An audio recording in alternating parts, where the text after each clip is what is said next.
오늘 함께 나눌 말씀 읽겠습니다. 디모데전서 1장 5절에서 11절까지 말씀입니다. 디모데전서 1장 5절에서 11절까지 말씀 우리 한 목소리로 같이 읽겠습니다. 시작. 이 교훈의 목적은 청결한 마음과 선한 양심과 거짓이 없는 믿음에서 나오는 사랑이거늘 사람들이 이에서 벗어나 헛된 말에 빠져 율법의 선생이 되려 하나 자기가 말하는 것이나 자기가 확증하는 것도 깨닫지 못하는도다.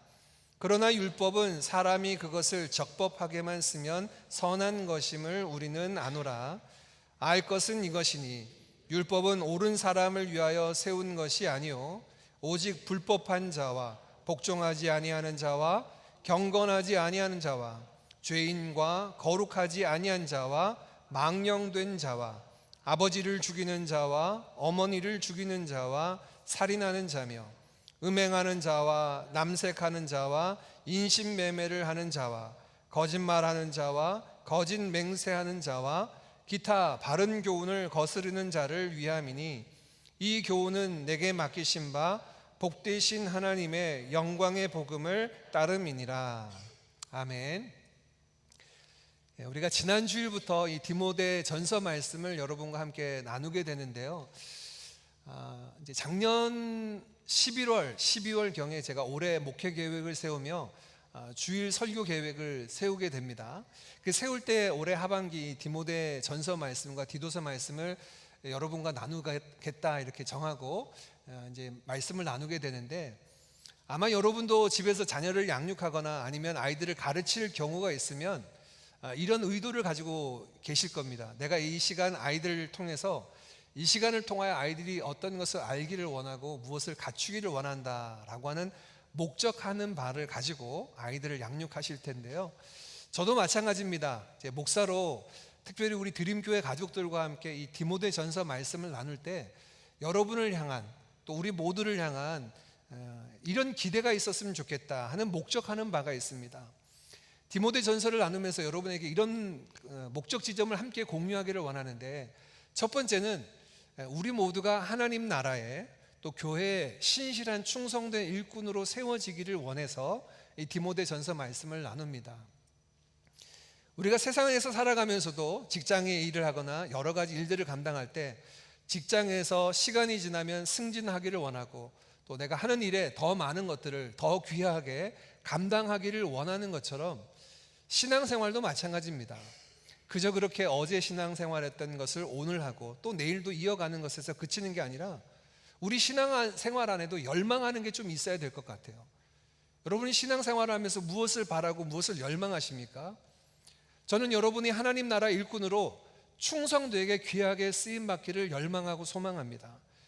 바라건대 이번 디모데 전서 말씀을 여러분과 함께 나누면서 내가 하나님 나라의 일꾼으로 이렇게 자원함으로 또 하나님 앞에 헌신하고 충성되게 세워지기를 원한다.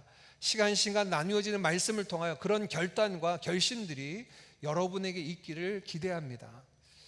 두 번째는 이 디모데전서 말씀을 통해 제가 여러분에게 바라고 또 기도하는 바는, 하나님 나라 일꾼으로 우리가 이 땅에 살아간다면 도대체 무엇을 어떻게 하는 게 하나님 나라에 충성되고 신실한 일꾼인가 알아야겠죠. 어떤 모습이 충성된 하나님 나라의 일꾼인가 하는 것을 이 말씀을 통하여, 특별히 에베소 교회에 사역했던 디모데와 이 에베소 교회 주변에 있는 많은 소아시아 교회들에게 보내어진 이 편지를 통하여 하나님 나라 일꾼됨으로 갖춰가는 시간이 되어지기를 간절히 원합니다. 우리 지난 시간 그 첫 번째 시간을 함께 여러분과 나누었는데요. 우리가 디모데전서 1장 제일 처음을 나누면서 여러분과 함께 나눴던 것처럼 이 디모데전서는 바울 서신 13권 중에 굉장히 독특하고 특별한 모습을 가지고 있다. 그 중에 하나가 인사말, 보내는 사람과 받는 사람, 발신자와 수신자를 밝힌 이후에 곧바로 3절부터 본론으로 들어가는 것이 특별하다라고 나누었죠.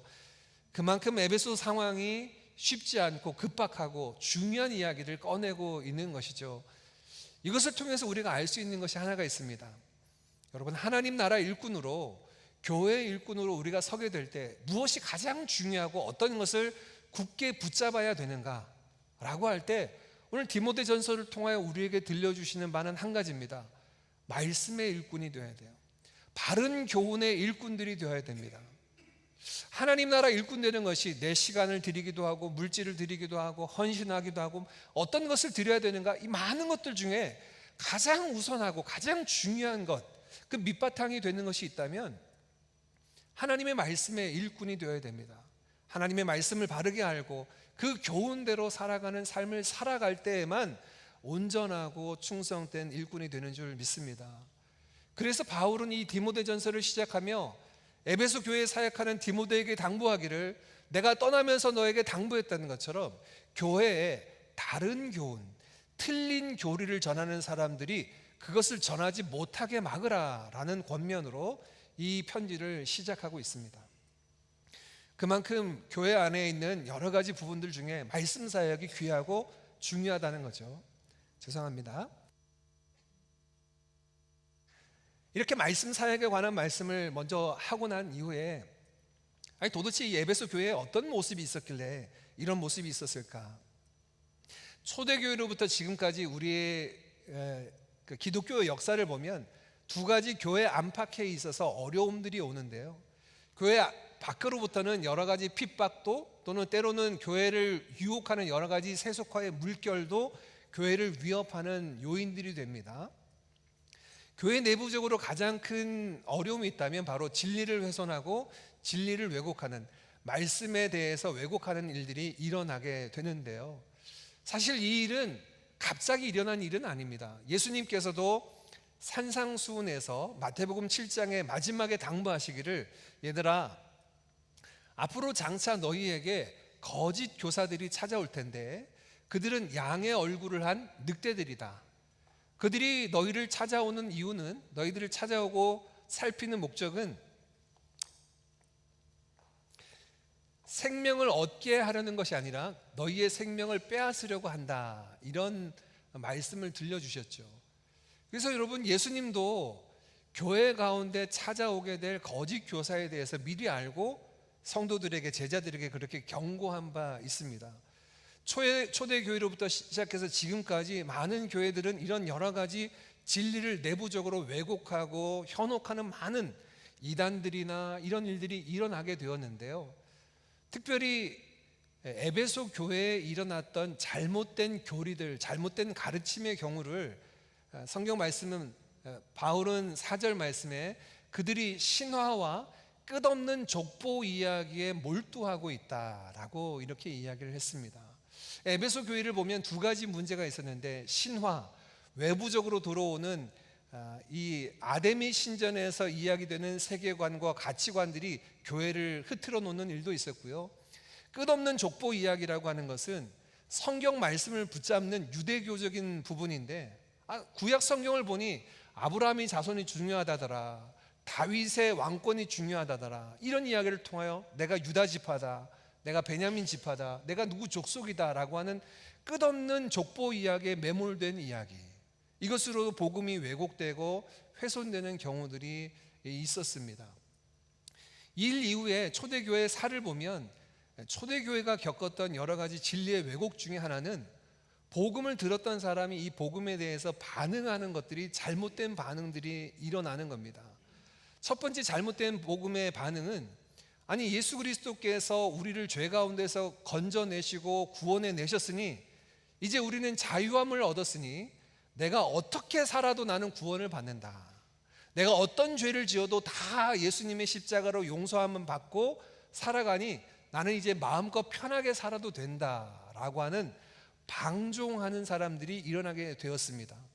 너 이렇게 살아도 돼, 너 이렇게 범죄해도 돼 라고 이야기하면, 예수님이 나를 위해서 십자가 달려 돌아가셔서 나는 그 은혜로 구원받는데 내가 어떻게 살든 무슨 상관이야 하는 사람들이 초대교회 가운데 일어난 거죠. 이들과는 반대되는 사람들도 있었습니다. 예수 그리스도께서 죄 가운데서 우리를 구원해 내셨으니 이제 우리는 죄와 결별하는 삶을 살아야 되는데, 죄라는 것이 육체를 따라서 나오는 모든 것들이 다 악한 것이니까 우리는 신령한 삶, 영적인 삶을 살기 위해서 육체의 모든 것들을 다 포기해야 돼. 그래서 금욕주의 사상으로 같이 몰두하는 사람들이 일어나기 시작합니다.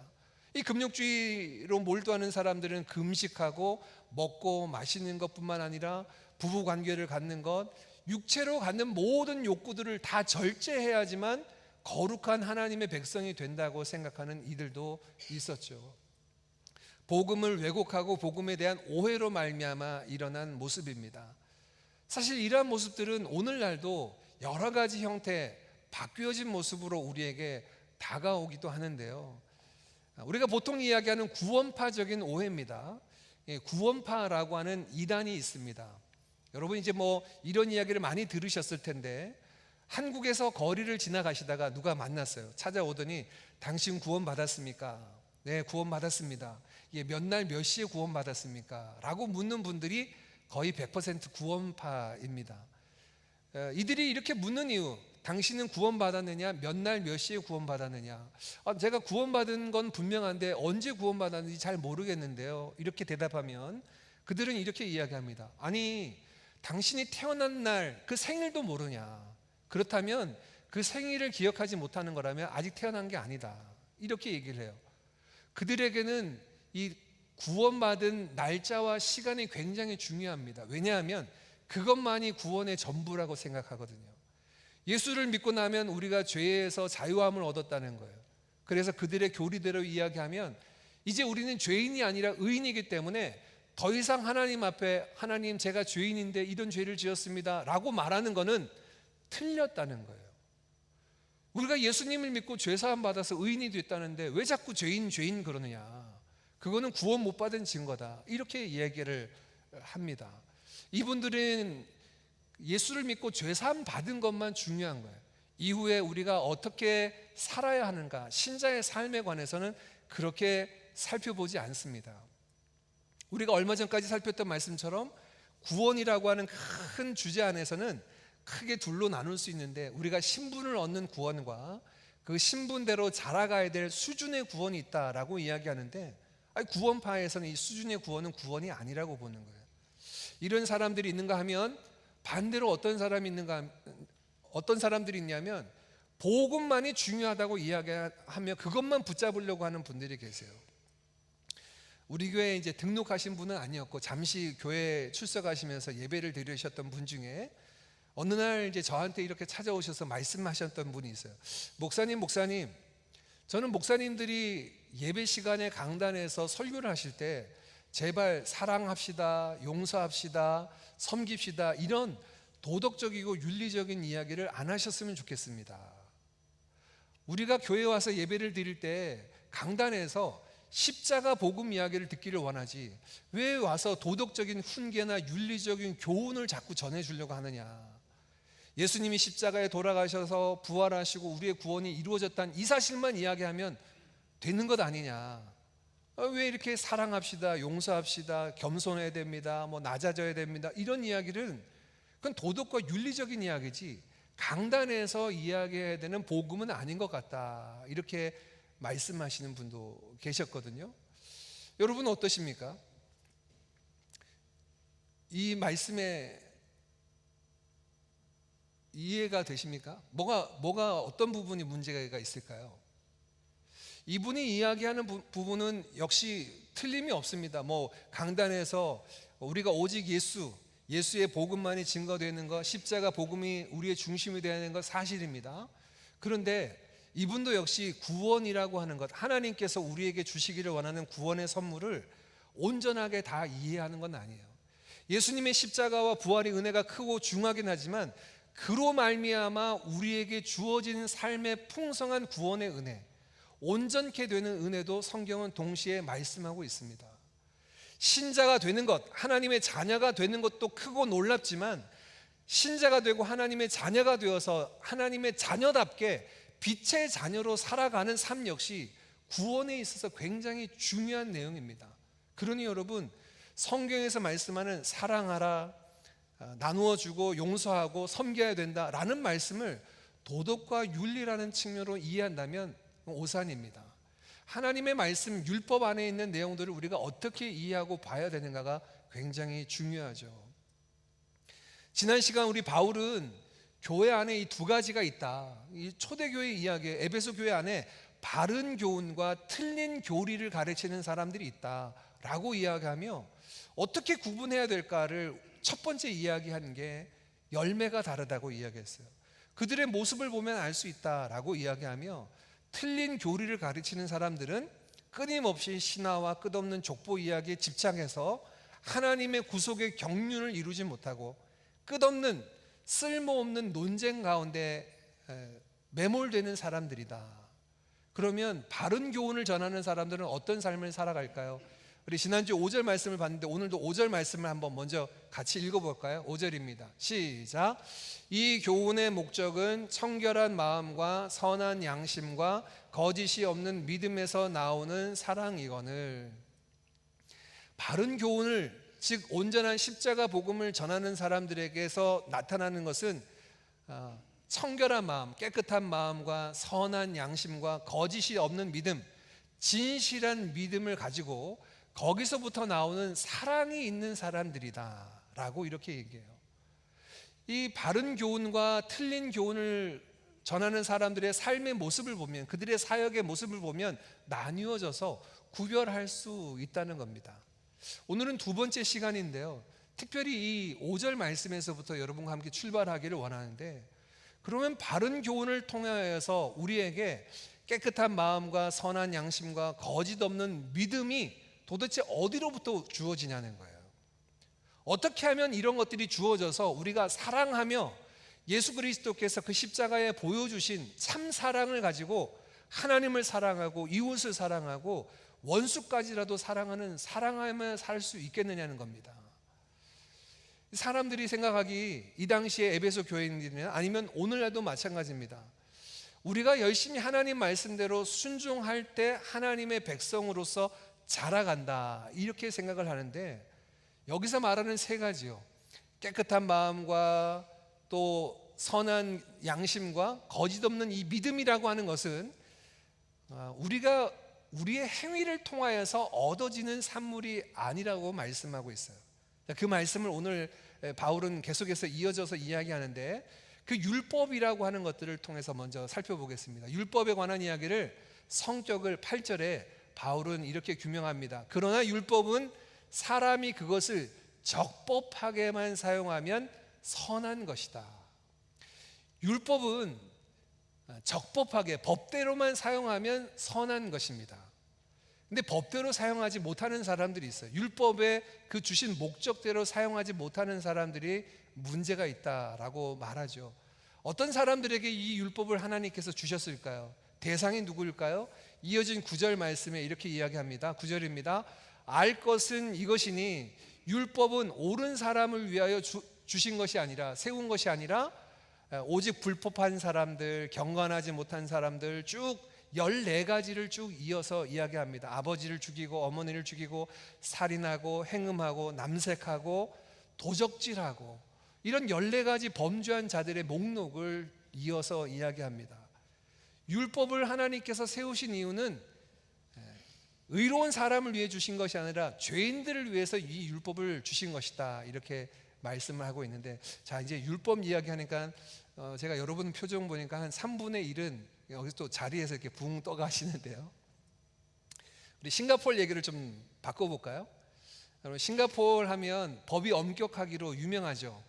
엄격하고, 또 제가 이제 싱가포르에서 15년 16년 살았는데, 살면서 싱가포르 법이 이렇게 촘촘한가, 아주 세부적인 것까지 다 법으로 만들어 놓은 것들을 느끼게 돼요. 교회 법인 일을 처리할 때 보면 생각지도 못했던 법규들이 너무나 많은 거예요.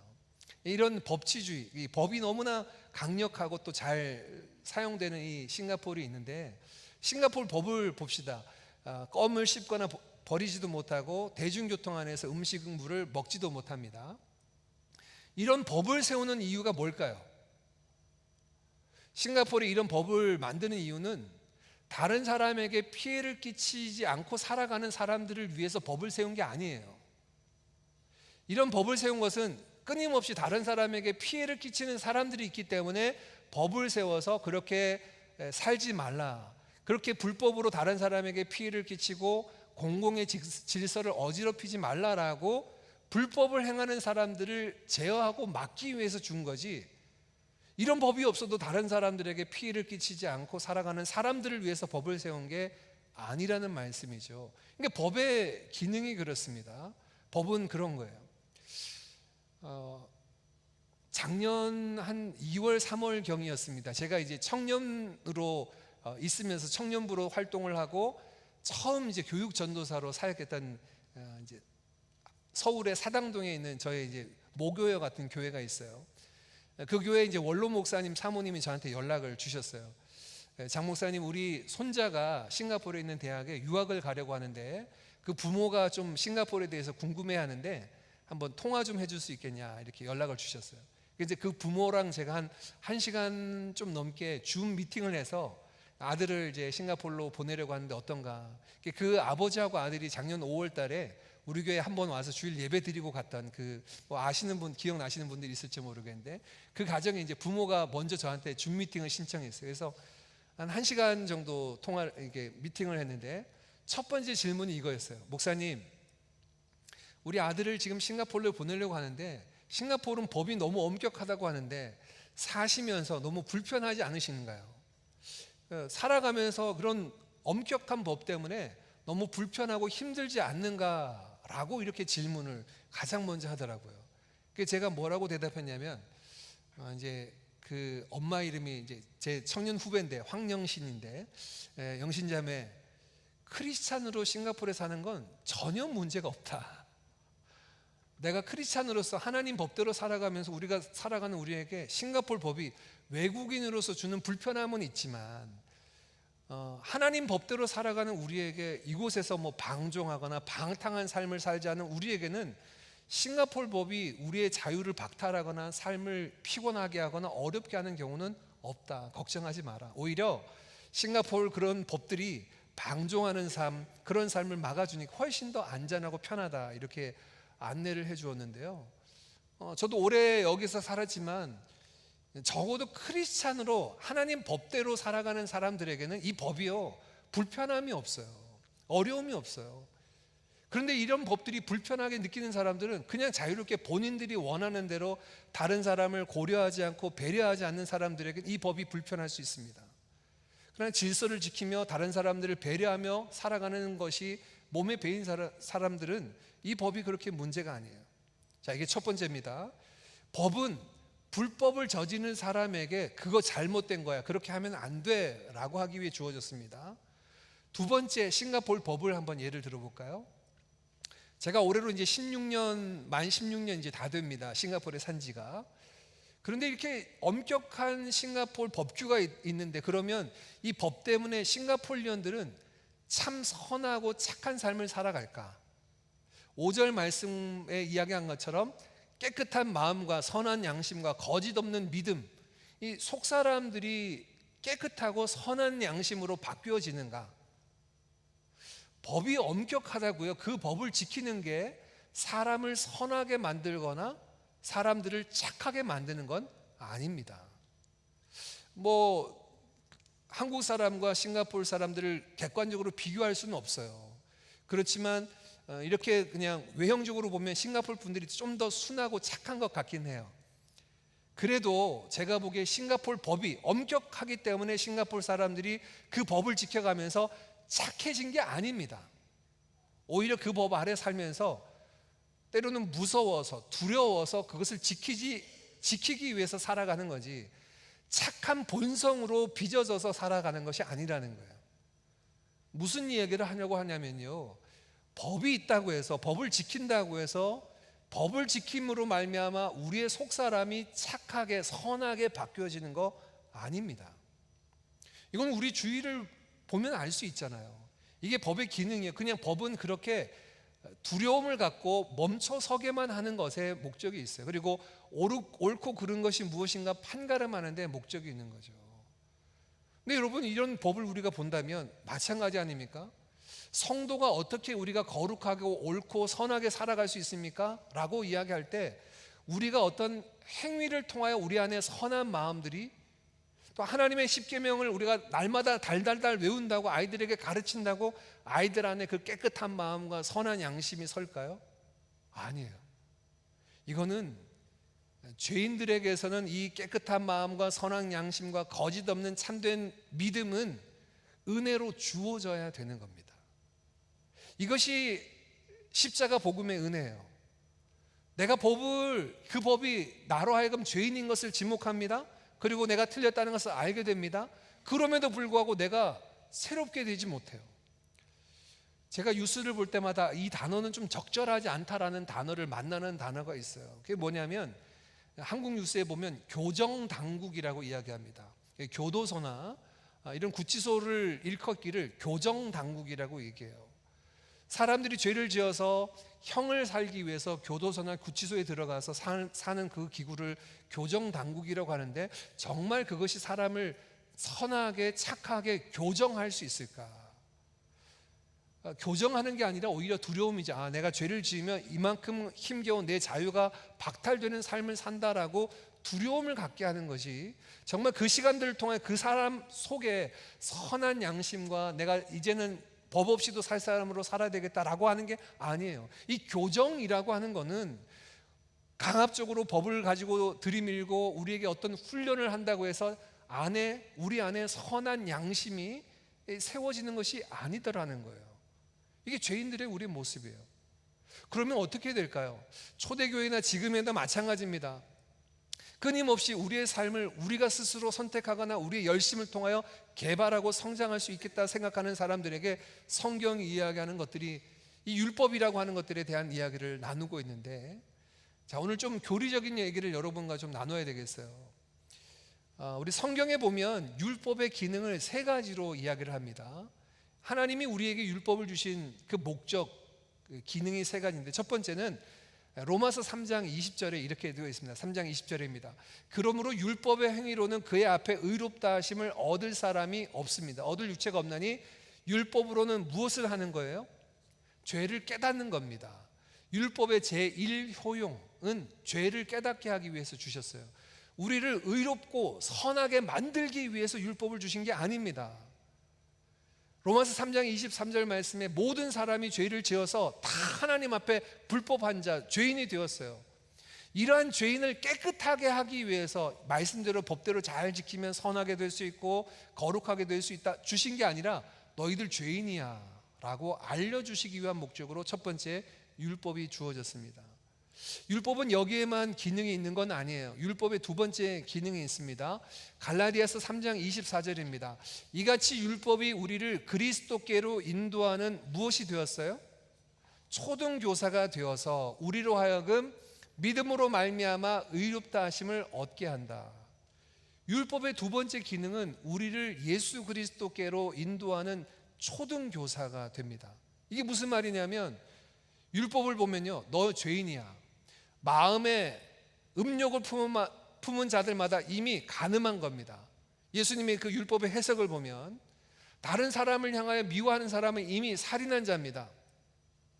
이런 율법의 기능들은 우리가 정죄 받습니다. 그런데 율법에는 이런 내용만 있는 게 아니라 죄인들이 어떻게 이 죄의 문제를 해결할 수 있는지를 알려주는데, 레위기 말씀에 피 흘림이 없이는 죄 사함이 없다, 사함이 없다라고 얘기해요.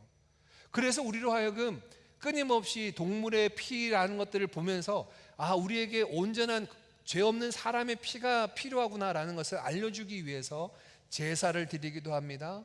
성전에서 예배를 드리기도 합니다. 절기를 지키기도 합니다. 이 모든 것들은 우리로 하여금 무엇을 깨닫게 하냐면, 내가 죄인인 것을 드러났다면 이 죄를 안고 어디로 우리를 인도하느냐?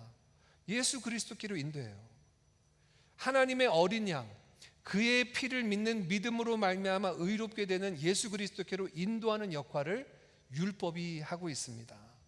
그래서 우리가 주로 이 말씀을 통하여 하나님의 법을 이야기할 때 절망하고 탄식하는 것뿐만 아니라 나아가서 예수 그리스도의 십자가를 붙잡게 하죠.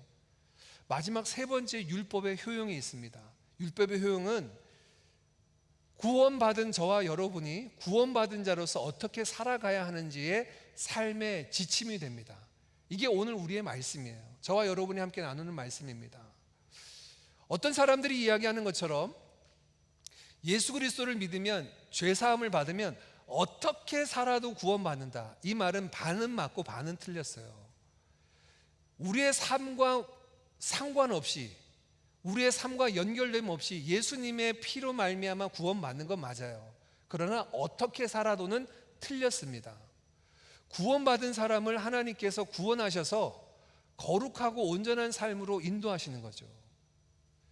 가끔 이제 목사님 저한테 믿지 않는 분들이 만나서 이렇게 질문하는 경우가 있어요. 목사님, 교회 다니는 사람이 예수만 믿으면 다 구원받고 천당 간다는데 그게 말이 됩니까? 예수 믿고 죄 지으면 어떡합니까? 이 말은 사실 다 알지 못하는, 복음을 알지 못하는 자들의 질문이긴 한데 한번 보자고요. 예수님 믿고 나서 죄 사함을 받은 우리가 하나님의 구원이 죄의 책임과 정죄하는 것에서부터 면죄부를 우리에게 주셨어요. 그렇게 주셨는데 이것만 구원이라고 이야기하면 세상 사람들이 얘기하는 것처럼 어떻게 살아도 구원받는다는 구원이 우리에게 주어졌다는 것이 이게 정당한 구원일까요? 하나님이 저와 여러분에게 주시기를 원하는 구원일까요? 그렇지 않아요. 하나님은 저와 여러분을 죄에서 완전히 구원하기를 원하십니다. 죄의 책임에서도 우리를 구원하시기를 원하시고 정죄하는 것에서도 우리를 구원하시기를 원하실 뿐만 아니라 하나님은 저와 여러분을 죄 짓는 삶에서 건져주시기를 원하세요. 그러니 예수 그리스도를 말미암아 죄 사함 받은 우리가 죄로부터의 구원이지 죄 짓는 구원은 없습니다. 죄를 지으면서 내버려 두는 구원은 없어요. 죄로부터 구원이에요. 죄 짓지 않는 삶을 살아야 됩니다. 근데 그 삶이 어떻게 살아가야 하는가를 가이드해 주는 게 율법이에요. 자, 여기까지 말씀드리면 여러분 지금 헷갈리시죠? 아까 앞서는 이거는 은혜로 주어지는 마음이라고 했는데 맞아요. 우리에게 깨끗한 마음과 선한 양심과 거짓 없는 믿음은 예수님께서 우리에게 주시는 이 의로움이라고 하는 것들을 통하여 주어져야지 이 마음이 이루어집니다. 근데 이 의로운 마음을 가진 사람들에게 일어나는 반응은 내가 이제 하나님의 법대로 살고 싶은 마음들이 일어나는 거예요. 죄와 결별하고 싶은 마음들이 일어나는 겁니다. 죄 짓는 삶이 결코 편하지 않고 불편한 삶이 되는 겁니다. 이전까지는 남의 뒷담화를 하는 게, 다른 사람을 험담하고 다른 사람을 미워하는 게 전혀 문제가 되지 않았던 삶인데 예수님 믿고 난 다음에 내 안에 하나님께서 선한 일을 이루시고 난 이후부터는 다른 사람을 험담하는 게 불편하고 힘들어지기 시작하는 거예요. 내가 이렇게 살아도 되는가? 이게 바른 삶인가 하는 생각이 드는 거예요. 아니, 더 나아가서 나 혼자 잘 먹고 잘 살겠다는 마음을 갖는 게 이게 온전한 하나님의 백성으로서의 삶인가? 라고 하는 무거운 마음들이 일어나게 되어 있습니다. 근데 이 마음들의 출발은 예수 그리스도의 십자가의 은혜로 주어져야 돼요. 근데 이 마음이 주어졌어요. 그러면 내가 어떻게 사랑하며 살아야 될까요? 어떻게 내가 하나님의 법대로 살아가야 될까요? 다른 사람들의 생명을 존중하면서 살아야 돼요. 살인하지 말아야 됩니다. 간음하지 말아야 됩니다. 우리가 육체적으로도 방종하는 삶을 살아가지 않는 것이 거룩하고 다른 사람들을 지켜주는 삶이에요. 거짓 맹세하지 않고 도적질하지 않고 다른 사람의 것을 탐하지 않는 것, 이것이 사랑하는 삶의 가이드라인으로 주어졌어요. 이제 우리에게 주어진 이 선한 양심을 가지고 이 법대로 살아가면 됩니다. 자, 마지막 11절 말씀 같이 한번 읽어볼까요? 오늘 1장 11절 말씀입니다. 같이 읽습니다. 시작. 이 교훈은 내게 맡기신 바 복되신 하나님의 영광의 복음을 따름이니라. 오늘 이 말씀을 통하여 말씀을 정리합니다. 여러분, 교회와 또 여러 곳에서 우리가 말씀을 많이 듣죠. 제가 생각하기에 초대교회보다 지금이 조금 더 어려운 시대입니다. 왜냐하면 요즘은 유튜브나 아니면 SNS를 통하여 정말 홍수와 같이 쏟아지는 여러 가지 정보와 또는 성경 말씀에 관련된 이야기들을 우리가 듣게 돼요.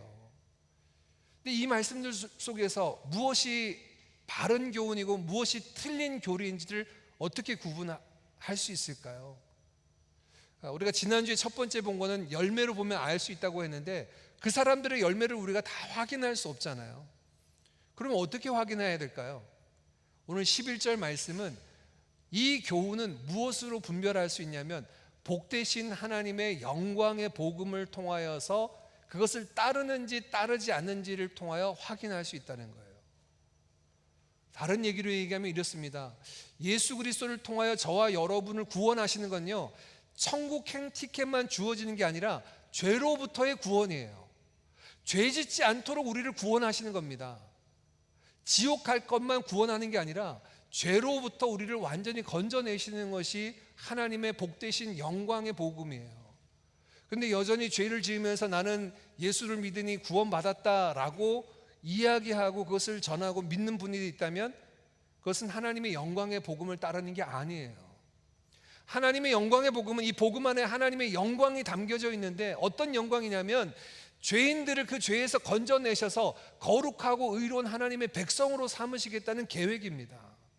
그런데 그들을 죄에서 구원했는데도 불구하고 여전히 죄를 짓는 것을 즐기고 아무런 불편함 없이 죄 가운데 여전히 넘어져 있으면서 살아간다면 이걸 어떻게 하나님의 영광의 복음이라고 할 수 있겠어요? 그러니 여러분, 이제 한 가지, 두 번째 기준을 드립니다. 주변에서 유튜브에서 무슨 영상을 보든지 뭐 SNS를 통해서 무슨 글들이 온다면 분별하셔야 돼요. 이게 복음에 합당한 이야기인가? 이 모든 이야기가, 이 교훈들이 하나님의 영광의 복음을 따르는 내용인지 그렇지 않은지를 분별해야 돼요. 잘 된다, 형통한다, 문제없다, 할 수 있다, 이런 이야기가 아니라 그 이야기 이면에 정말 이것이 하나님의 복음을 따르는 내용인지를 확인하셔야 됩니다. 이것이 하나님 나라 일꾼으로서 우리가 서게 되는, 또 붙잡아야 될 모습입니다. 저와 여러분의 삶 속에서 하나님의 그 일꾼으로서 이 영광의 복음 앞에 달려나가는 저와 여러분 되어지기를 간절히 원합니다.